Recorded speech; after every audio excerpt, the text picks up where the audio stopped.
Alright. Welcome back to the channel. This is my 1970s Hamiru Telecaster, and this video is about why collecting vintage guitars like this does not have to be expensive.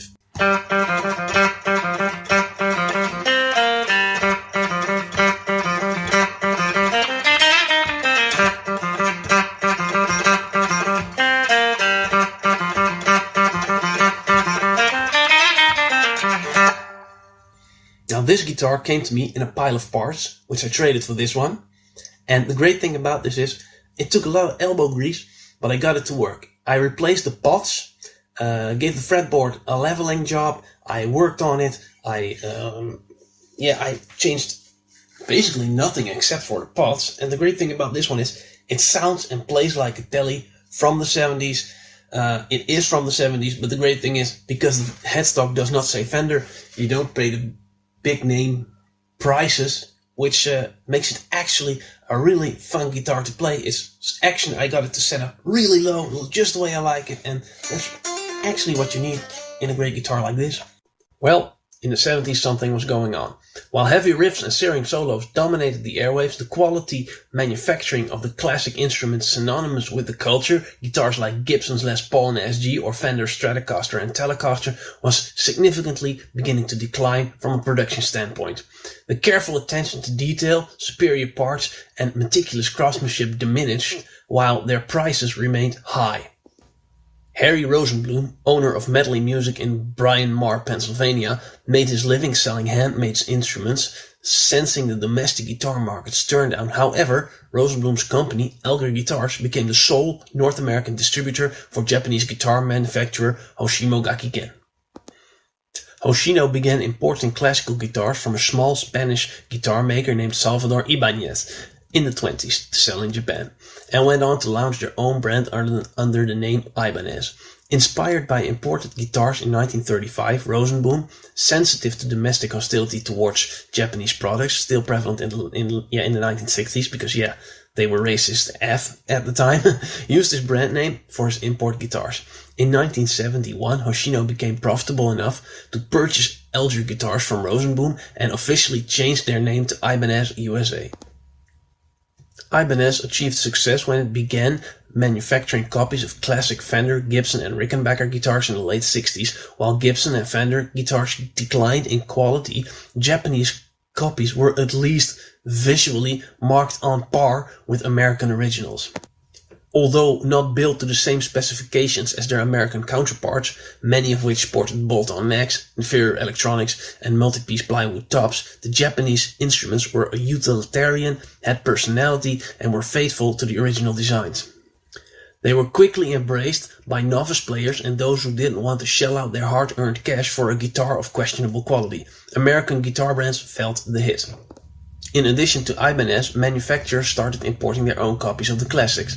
70s Les Paul lookalikes featured names like Bernie, Tokai and Greco on their headstocks. Notice that Greco's font is nearly identical to Gibson's font.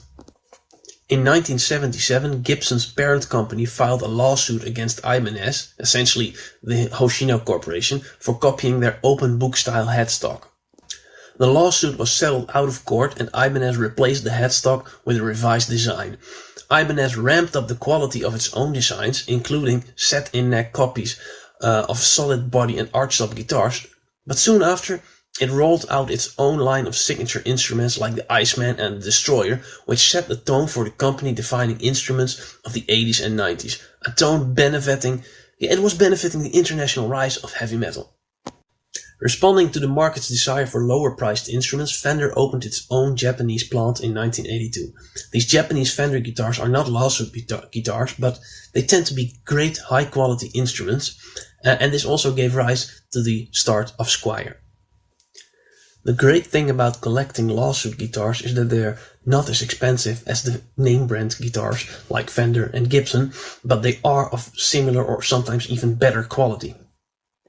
The great thing about this is they're old, they sound vintage, and because they're less valuable, you can take them out on the road and if something happens to them, it doesn't immediately hurt the value.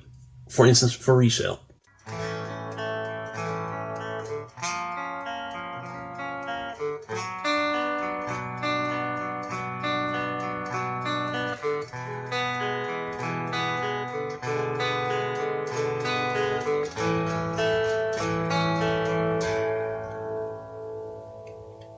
This is my Yolana Iris Thinline Telecaster. My total investment in this one, about €250. This is my 1959 Heuer Expo.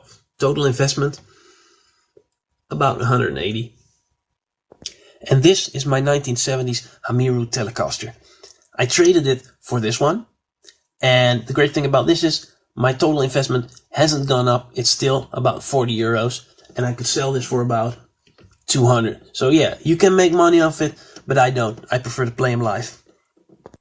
Now this Hamiru is the most Telecaster I've ever played. The bridge position, it gives me twang, it gives me country vibes, and I absolutely love it.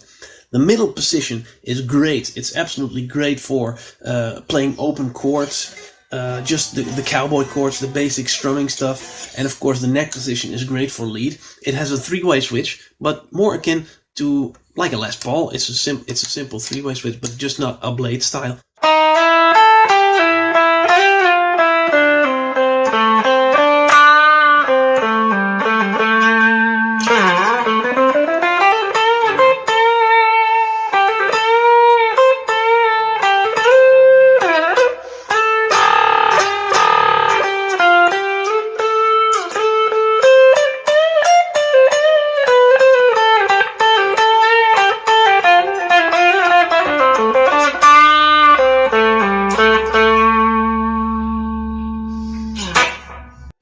Like I said, collecting vintage lawsuit guitars does not have to be expensive.